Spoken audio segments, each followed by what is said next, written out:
Vamos receber a nossa irmã evangelista com uma salva de palmas para Cristo.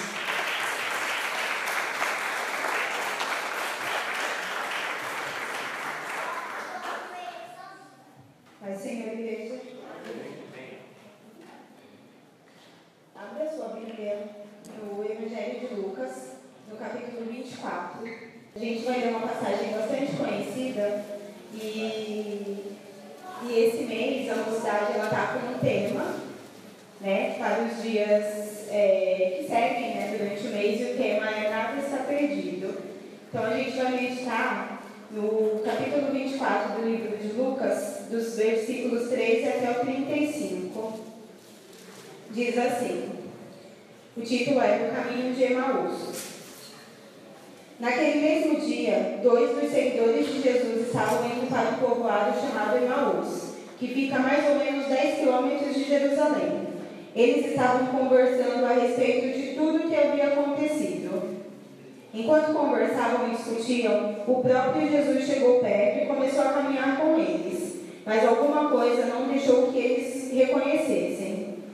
Então Jesus perguntou, o que é que vocês estão conversando pelo caminho? Eles pararam, com um jeito triste, e um deles, chamado Cleopas, disse, será que você é o único morador de Jerusalém que não sabe o que aconteceu lá nesses últimos dias? O que foi? Perguntou ele. Eles responderam, o que aconteceu com Jesus de Nazaré? Esse homem era profeta, e para Deus e para todo o povo, ele era poderoso em atos e palavras. Os chefes dos sacerdotes e os nossos líderes o entregaram para ser condenado à morte e o crucificaram. E a nossa esperança era que fosse ele quem iria libertar o povo de Israel. Porém, já faz 3 dias que tudo isso aconteceu. Algumas mulheres do nosso grupo nos deixaram espantados, pois foram de madrugada ao túmulo e não encontraram o corpo dele. Voltaram dizendo que viram anjos e que estes afirmaram que ele está vivo. Alguns do nosso grupo foram ao túmulo e viram que realmente aconteceu o que as mulheres disseram, mas não viram Jesus. Então Jesus lhes disse, como vocês demoram a entender e a crer em tudo o que os profetas disseram? Pois era preciso que o Messias sofresse e assim recebesse de Deus toda a glória. E começou a explicar todas as passagens das Escrituras Sagradas que falavam dele, iniciando com os livros de Moisés e os escritos de todos os profetas. Quando chegaram perto do povoado para onde iam, Jesus fez como quem ia para mais longe. Mas eles insistiram com ele para que ficasse dizendo, fique conosco, porque já é tarde e a noite vem chegando. Então Jesus entrou para ficar com os dois. Sentou-se à mesa com eles, pegou o pão e deu graças a Deus. Depois partiu o pão e deu a eles. Aí os olhos deles foram abertos e eles reconheceram Jesus, mas ele desapareceu. Então eles disseram um para o outro, não parecia que o nosso coração queimava dentro do peito quando ele nos falava na estrada e nos explicava as Escrituras Sagradas? Eles se levantaram logo e voltaram para Jerusalém, onde encontraram os 11 apóstolos reunidos com os outros seguidores de Jesus. E os apóstolos diziam, de fato, o Senhor foi ressuscitado e foi visto por Simão.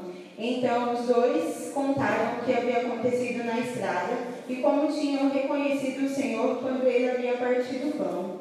Podem se assentar. Eu estava meditando nessa palavra e me veio à mente que o caminho de Emaús, ele não é exclusividade desses 2 discípulos. O caminho de Emaús pode ser trilhado por qualquer um de nós. Aí você me fala, mas como assim, né? A gente não sabe nem onde fica Emaús.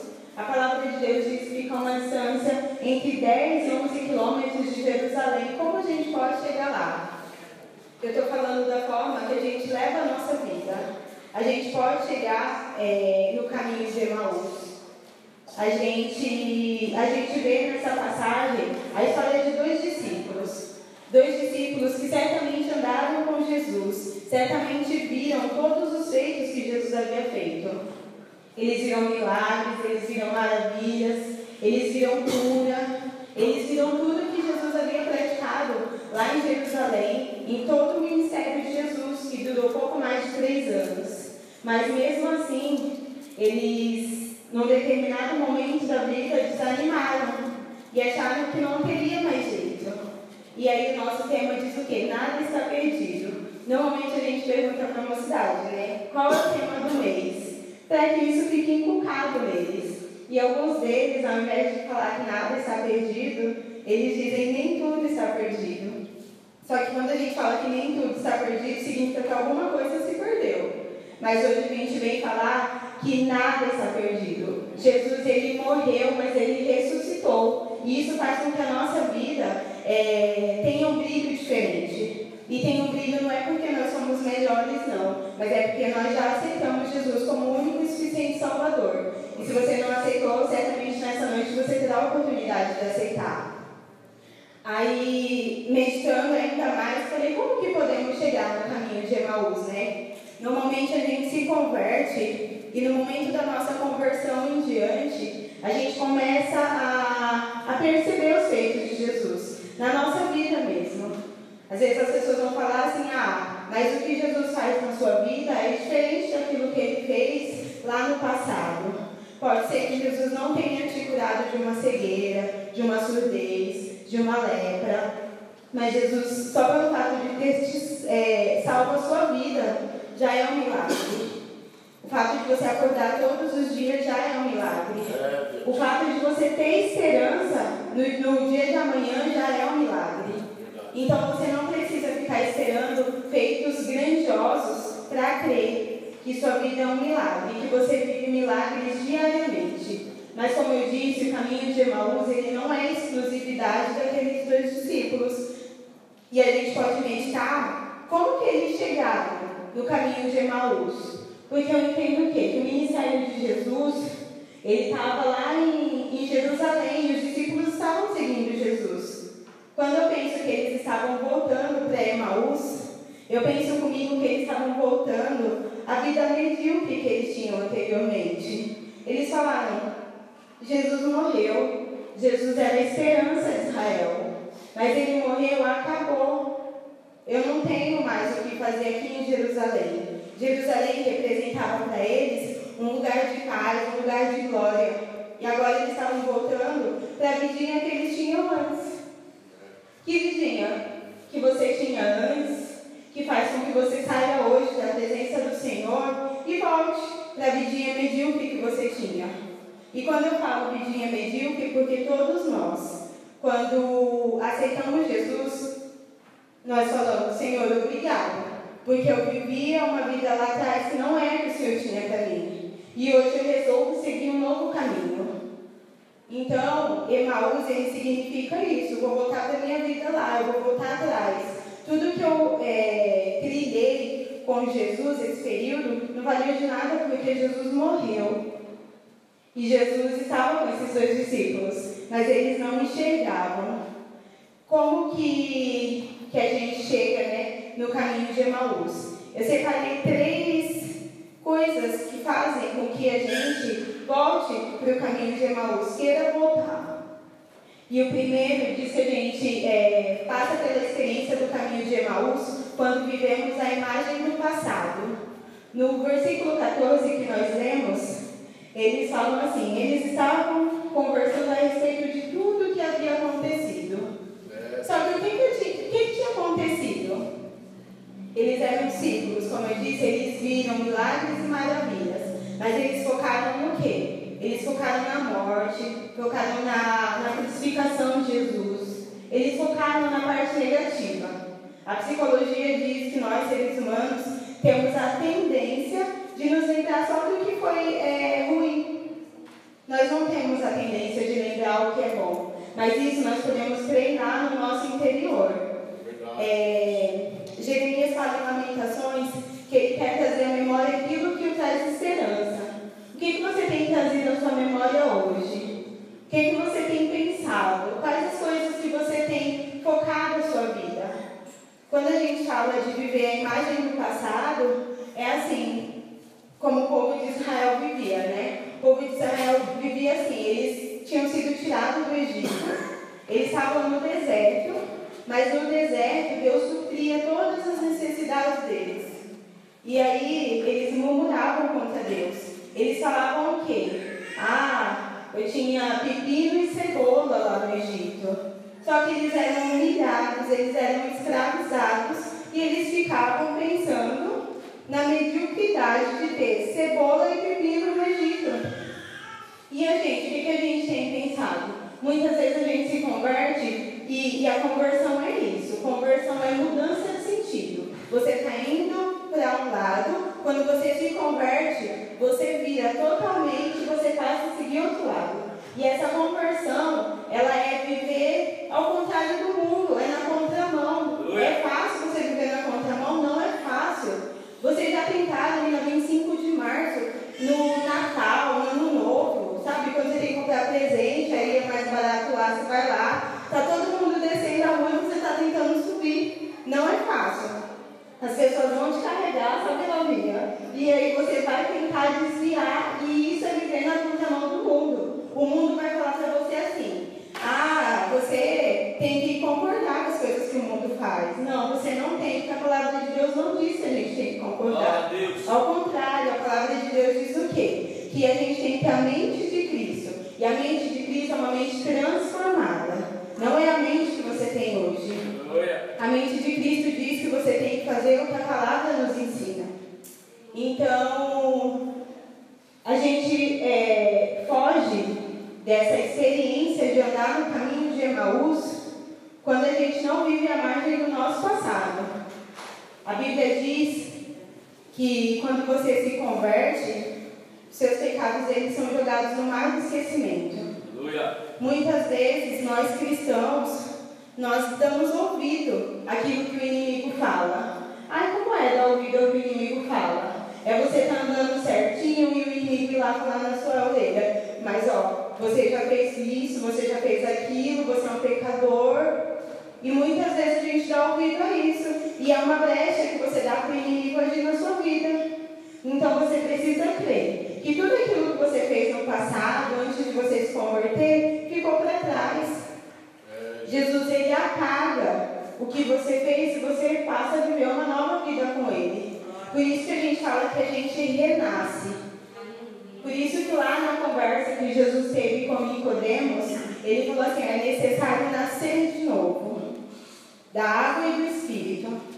Nascer de novo é isso. Eu não ligo mais para aquilo que passou. Eu não ligo mais para os pecados que eu cometi. Eu não ligo mais para as acusações do inimigo. Eu vivo uma nova vida. E aí você precisa crer que essa nova vida, ela não precisa ser trilhada no caminho de Emaús. Aqueles discípulos poderiam estar andando e falando: Jesus, ele morreu, mas ele falou que vai ressuscitar. E eu creio, mesmo porque era o terceiro dia. Jesus já havia ressuscitado. Eles sabiam, porque eles falaram assim: não, as mulheres falaram que foram no túmulo, que não viram Jesus. Tinham os anjos lá, os anjos falaram que ele ressuscitou, mas ainda assim a gente está no caminho de Emaús. O que Jesus fez por você? Será que não é o suficiente para você ter a consciência de que você não precisa mais trilhar o caminho do passado? Tenha em mente isso. Jesus, ele veio, ele morreu, mas ele ressuscitou. E você não precisa viver a imagem do passado. O segundo que eu separei aqui é que passamos pela experiência do caminho de Emaús quando sofremos decepções. Lá, quando a gente lê dos versículos 17 ao 21, eles falam, né? Não, a gente acreditava que ele era quem ia redimir Israel, mas já faz 3 dias que ele morreu e estamos aqui. E assim, eles estavam decepcionados. E aí alguém pode falar assim: ah, mas não era para estar decepcionado? Não. Na verdade, eles criaram uma esperança errada. Jesus, ele disse que ele iria implantar um reino, mas não era um reino físico, não era um reino político, mas era um reino espiritual. É verdade. A gente se decepciona muitas vezes porque nós criamos uma expectativa errada. Sabe quando você começa a namorar? Aí a pessoa erra, você se decepciona e chora e fica triste. Sabe por que isso acontece? Porque você cria uma expectativa numa pessoa que é falha. A pessoa falha, ela vai errar, ela vai pisar no seu pé, muitas vezes você vai chorar. Mas a decepção, ela só tem o poder de derrubar você, dependendo da expectativa que você põe naquilo. Então é necessário que a gente tenha em mente que as decepções nós mesmos causamos. Fala assim, mas que culpa eles tinham que Jesus morreu? Eles realmente não tinham culpa que Jesus morreu, além dos pecados deles, né? Porque o que fez com que Jesus morresse na cruz foram os nossos pecados. Só que eles criaram uma expectativa errada. Nós, como jovens, e quando eu falo nós como jovens, abaixo de 100 anos aqui, todo mundo é jovem, a gente precisa criar a expectativa correta. Que expectativa você tem da sua vida com Deus? Aleluia! Será que você está com a expectativa de que você vai vir para a igreja, vai enriquecer e vai ter mansões e carros e iates, aviões? Essa expectativa que você tem? Porque se for essa expectativa que você tem, eu sinto informar, você será decepcionado. Pode ser que Deus, Ele permita que alguém aqui faça esse feito, porque Ele é Deus, é tudo dele. Mas essa não é a prioridade do reino. A Bíblia diz que a maior riqueza que a gente tem são as almas que a gente ganha. E para a gente ganhar as almas, a gente precisa trabalhar. Assim como em qualquer área da nossa vida cristã. A Bíblia diz que a fé sem obras ela é morta. E a obra sem fé ela também é morta. Então não adianta você ficar sentado esperando cair do céu. Mas trabalhe por isso. Certamente a sua expectativa ela vai estar mais firmada naquilo que é do reino. Quando a gente fala de expectativas do reino, a gente sabe que a gente vai sofrer. Jesus ele disse assim, no mundo tereis aflições, mas tem de bom ânimo porque eu venci o mundo. Tem uma música antiga que fala que a gente não pode pegar apenas as rosas, mas tem que pegar os espinhos também, né? Às vezes a gente se decepciona porque a gente está firmado só nas rosas. Aí o primeiro espinho que vem, eu já quero abandonar tudo, eu já quero ir embora, isso não é para mim. Lá no grupo familiar eu achei interessante, porque uma irmã estava dando testemunho esses dias e ela falou assim, olha, quando eu entrei na igreja, uma pessoa falou assim para mim, ser crente não é fácil.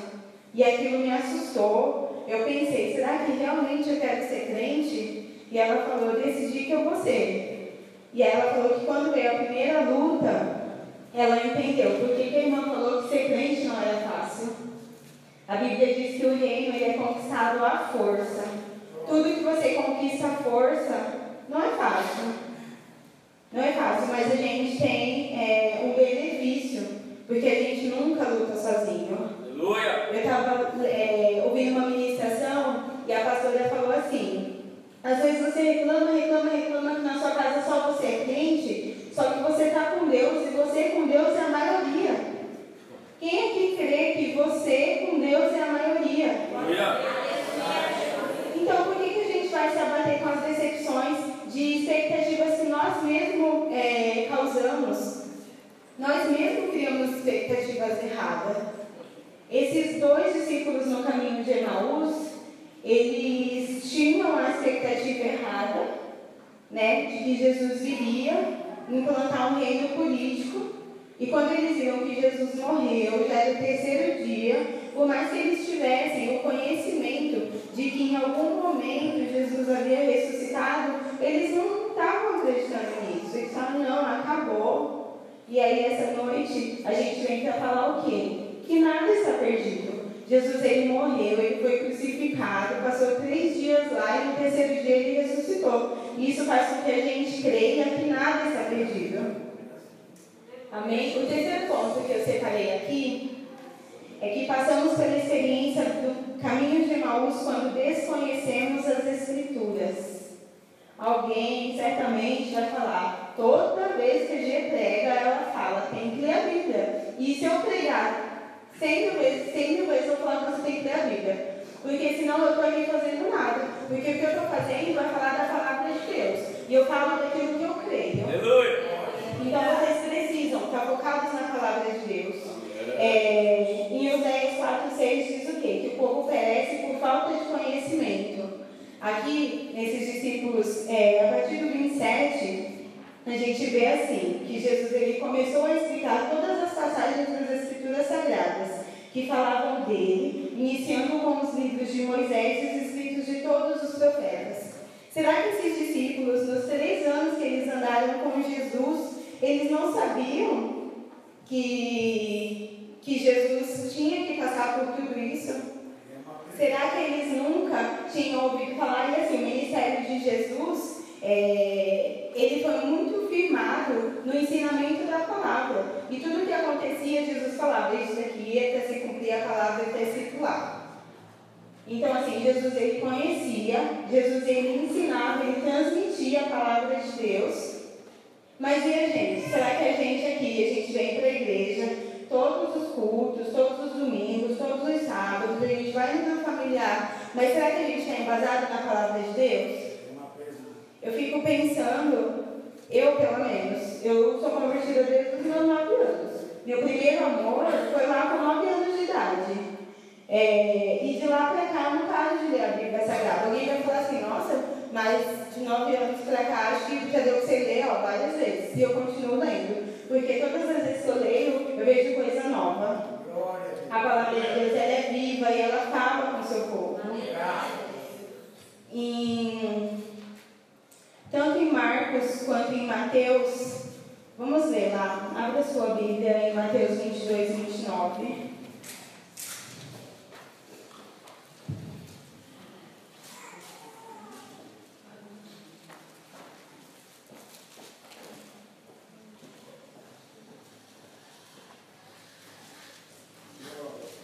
Tanto em Mateus 22, 29, como em Marcos 12, 24, diz assim: errais, porque não conhecem as Escrituras Sagradas. No que a gente tem errado? Esses 2 discípulos, o erro deles era que eles estavam voltando para a vida que eles tinham antes, porque eles, além, de estar vendo a imagem do passado, além de estarem decepcionados, eles também não conheciam as Escrituras Sagradas. Quando você vive de passado, quando você vive na decepção, você só pratica isso porque você não conhece a palavra de Deus. A palavra de Deus diz assim, olha, todas as coisas cooperam para o bem daqueles que amam a Deus. Por diversas vezes na minha vida, eu cheguei a me desesperar, falar, e aí, por que isso está acontecendo? E esse desespero não foi suficiente para me tirar da presença de Deus, porque a palavra de Deus diz o quê? Todas as coisas cooperam para o bem daqueles que amam a Deus. Toda vez que eu falo da minha conversão, do meu testemunho, eu gosto de falar que eu era uma criança, que eu fugia da minha mãe para poder ir para a igreja, porque eu não podia ir sozinha. E aí eu saía da igreja, minha mãe estava com um bico na frente da igreja, assim, esperando, tipo assim, menina, de novo. Mas eu glorifico a Deus, porque isso também não foi suficiente para me parar. Eu tinha decidido me batizar numa outra igreja, e eu tinha acabado de fazer 12 anos. Fiz todo o curso de batismo, e no dia de me batizar, minha mãe falou assim, você não vai, você é muito nova, você não tem o direito de decidir se você vai ou não. Mas eu fui batizada na igreja católica, eu também não tinha conhecimento, mas eu fui, né? E ela não deixou me batizar. E eu passei por um momento nessa outra igreja de incompreensão por parte do pastor. Ele falou que eu não me batizei porque eu não quis, e lá. E eu fiquei chateada, mas eu não saí da presença de Deus. Eu vim para uma casa que me acolheu. E aqui eu fiz o curso de batismo de novo e falei, vou me batizar agora e eu não vou falar da minha mãe, né? Porque o batismo daqui é no domingo de manhã, então assim, minha mãe vai achar que eu estou na escola bíblica, então ela nem vai saber que eu me batizei. E quando chegou aqui, eu fiz todo o curso de batismo, aí cheguei em casa, chegou no domingo do batismo, eu tomei banho de manhã. E aí, antes de sair alguma coisa, eu falei, sua mãe vai se batizar. Aí eu falei, se eu falar, ela vai falar que não, né? Aí eu, mãe, tô indo, tchau, daqui a pouco eu volto, vou batizar. Aí ela falou, o quê? Eu falei, mãe, eu tô saindo, vou batizar. Ela, não, espera aí, eu vou tomar banho, eu vou com você. E ela tomou banho, e ela veio, e ela assistiu meu batismo, tirou a festa.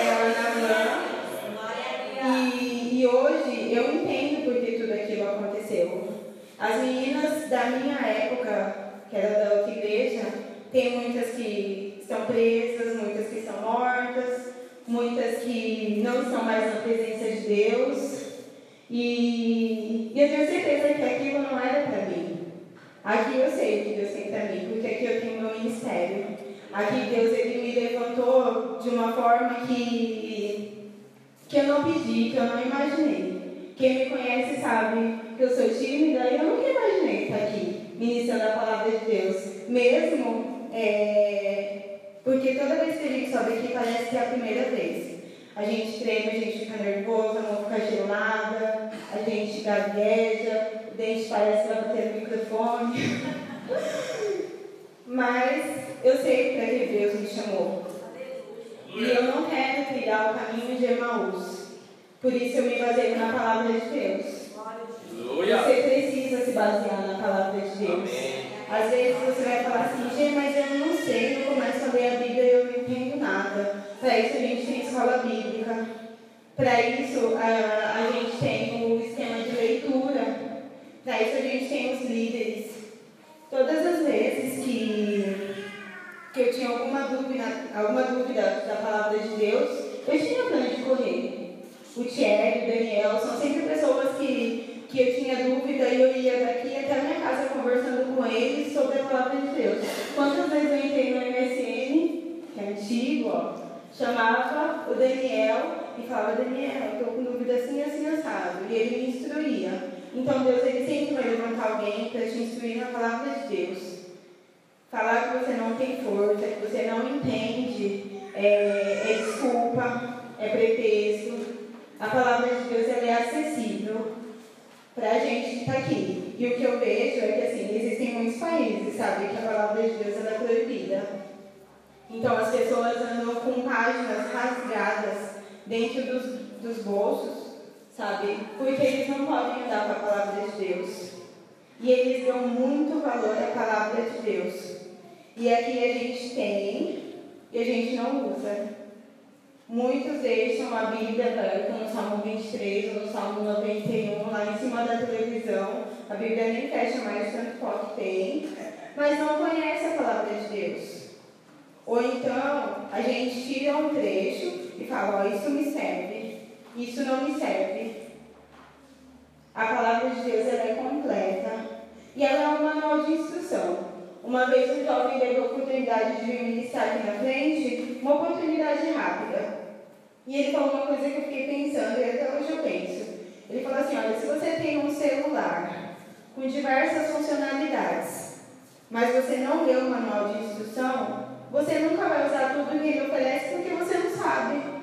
Você não leu aquilo que o fabricante escreveu para você.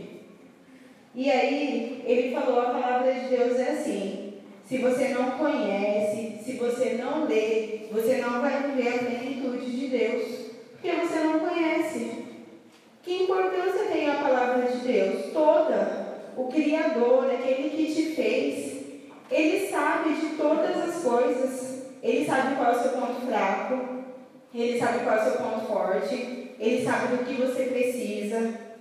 E por isso Ele deixou isso pra gente, por isso Ele deixou esse manual de instrução. A palavra de Deus, além de um manual de instrução, ela é alimento. Glória a Deus. A gente tem vivido uma época que, infelizmente, tem se falado muito em suicídio. E eu não quero entrar em temas atuais, porque senão a gente vai ficar a noite inteira falando aqui. Só todo mundo só se preocupa com o suicídio do corpo, da matéria. Isso é muito preocupante, eu fico muito preocupada, realmente. Mas e o suicídio espiritual?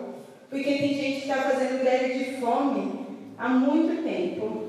A pessoa fala que se converteu, só que ela não vive a palavra, ela não lê a palavra, ela não se alimenta, ela morreu. Só que ela morreu e ninguém percebeu ainda. Nós que estamos mais próximos dos jovens, a gente sabe aqueles que não estão vivos espiritualmente.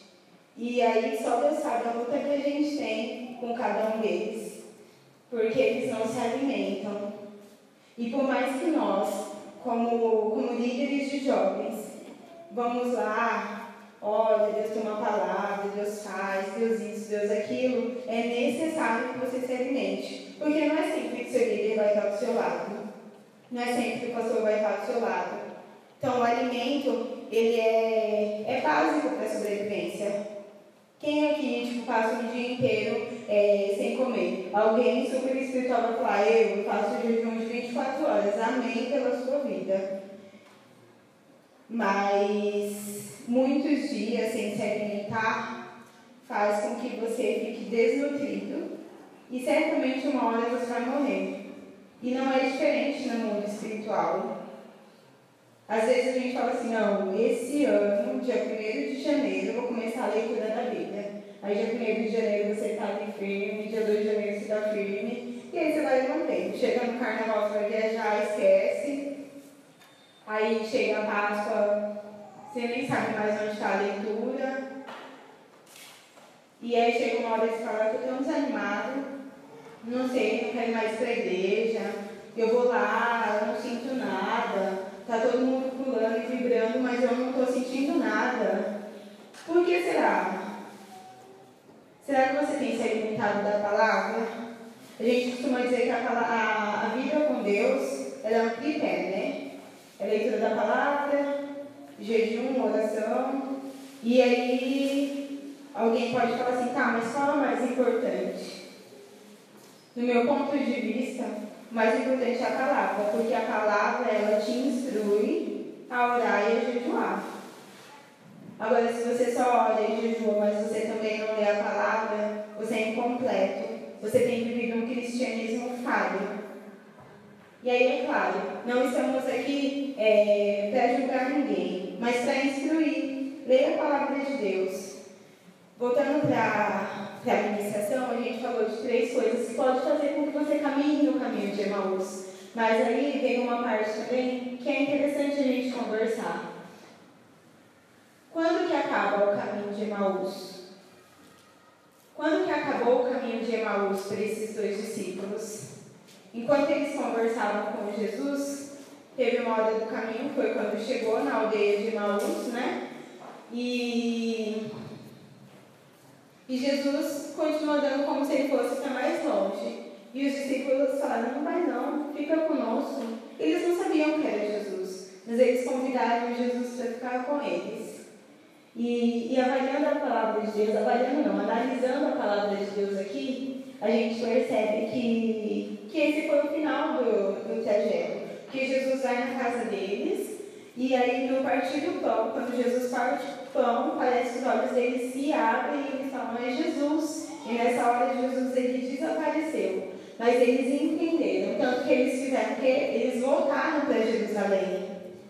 Eu fiquei imaginando, porque essa passagem não tem como você ler sem você imaginar a cena dos 3 andando no caminho. Agora eu estou numa vida aí de corrida e eu ainda não fiz, mas eu quero encarar uma corrida de 10 quilômetros. E eu tenho um amigo que me conhece que ele faz sempre 10 quilômetros e ele consegue terminar em menos de 1 hora. Esses discípulos, eles andaram entre 10 e 11 quilômetros e isso levou um dia inteiro. Aí eu imagino, sabe, aquele caminhar chutando pedra e falando, ó céus, ó vida, ó, sabe? E esse caminho de tristeza, esse caminho de dor, de lamentação, ele termina quando os discípulos falam, fique conosco. E você já convidou Jesus? Se hoje você se encontra no caminho de Emaús, em algum desses 3 pontos, outro ponto também que lhe traga lamentação daquilo que está acontecendo, convida Jesus nessa noite. Aleluia. Fala, Jesus, fica comigo. Amém. E é interessante que eles falam, será que não ardia em nosso coração quando ele falava da palavra com a gente? Só que os olhos deles foram abertos quando? Quando Jesus partiu o pão. E eu vejo o partir do pão como um momento de comunhão. Qual é o seu momento de comunhão com Jesus? Porque é isso que vai ser determinante. A gente lê a palavra, a gente ora, a gente jejua, mas o que a gente percebe de maior valor é a intimidade que a gente tem. A intimidade de conhecer a voz dele, a intimidade de partir o pão com ele. Ontem no grupo familiar foi uma bênção. Todo mundo queria dar testemunho E aí uma irmã falou assim, eu também quero dar um testemunho. E ela falou de uma experiência que ela teve de ouvir a voz de Deus. E ela falou, eu sabia que era Deus porque eu já tinha ouvido antes. E eu fiquei pensando, que bênção, ela já conhece a voz de Deus. Quantos aqui conhecem a voz de Deus? Quantas vezes, sabe, Deus vai precisar falar para você reconhecer, será que é Deus? Será que não é? Eu sempre falo de um livro que eu li, que fala do nosso relacionamento com o Espírito Santo. E fala de como o Espírito Santo fala ao nosso coração. E quando você está começando a caminhar, muitas vezes você vai falar, será que é de Deus? Será que é isso? Será que não é? Mas quando você já tem uma vida, você vai falar, é de Deus. Eu sei que é Deus falando. Eu tenho convicção disso. Por quê? Porque você já conhece a voz de Deus. A voz de Deus, Jesus ele fala, né, que as ovelhas reconhecem a voz do seu pastor. Se você tem notado que você ainda não conhece, que muitas vezes há confusão na sua mente, é necessário você entrar numa intimidade maior com Deus. Como que eu arrumo essa intimidade? Você chegue mais próximo dele, leia mais a palavra, tenta se parecer mais com ele. Porque quem é de Deus, a gente sabe. O jeito da pessoa falar é diferente, o jeito da pessoa andar é diferente, o jeito da pessoa se comportar é diferente. E isso não vai ser só reconhecimento de quem está dentro da igreja. O mundo lá fora, ele sabe quem é cristão de verdade. E vocês estão constantemente sendo avaliados pelo cristianismo que vocês mostram lá fora. Existe uma música que diz que vocês serão a Bíblia que o mundo quer ler. Então, olha a responsabilidade que é ser cristão. Então, que você tenha convicção nessa noite que nada está perdido. Muitas vezes, se você olha e fala, meu sonho acabou, não pense assim. Deus, ele ressuscita sonhos também. Deus, ele faz com que a gente viva uma vida plena com ele. Só que viver uma vida plena, muitas vezes, vai ser diferente daquilo que você quer. Que a Bíblia diz que os pensamentos dele são mais altos dos que os nossos. E quantas vezes você nem passou pela sua cabeça passar por uma situação ou ter alguma coisa que Deus te dá? E aí você vai e fala, olha, foi Deus, porque eu mesmo não teria condições. E eu sei que todos aqui podemos ter experiências com Deus nesse patamar, de saber que por mais que as coisas pareçam destruídas, pareçam caídas, Deus ele pode fazer. Quando você olha a palavra de Deus, existem inúmeras situações onde você olha e fala, olha, e o vale de ossos secos? Porque às vezes a gente acha que a gente está como o vale de ossos secos, morreu e não tem mais como se levantar. E aí Deus fala com o profeta e o profeta fala, ó Senhor, tu sabes. E aí aqueles ossos secos viram um grande exército. Então que os seus sonhos hoje sejam renovados. Que Deus possa mostrar para você que ainda existe esperança, que nada está perdido. E que tudo isso seja para a honra e para a glória do nosso Deus. Peço que vocês coloquem de pé.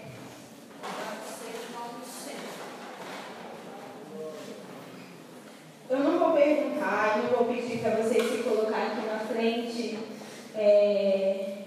mas todos nós sabemos que existem áreas da nossa vida que parece que não tem mais solução. Que a gente olha e a gente fala assim, já foi, é melhor partir para outra. Isso pode acontecer na nossa vida profissional, na nossa vida sentimental, familiar. Isso pode acontecer nos nossos relacionamentos entre amigos, no nosso ministério. Tem gente que acha que já errou tanto e que o ministério foi pro buraco. E eu sei que não é assim. Deus ele pode restaurar. E se Deus está dando essa palavra é porque Ele quer restaurar. Então peço que você se coloque agora em oração. Vamos orar para que Deus nos dê essa esperança, para que Deus renove em nós a esperança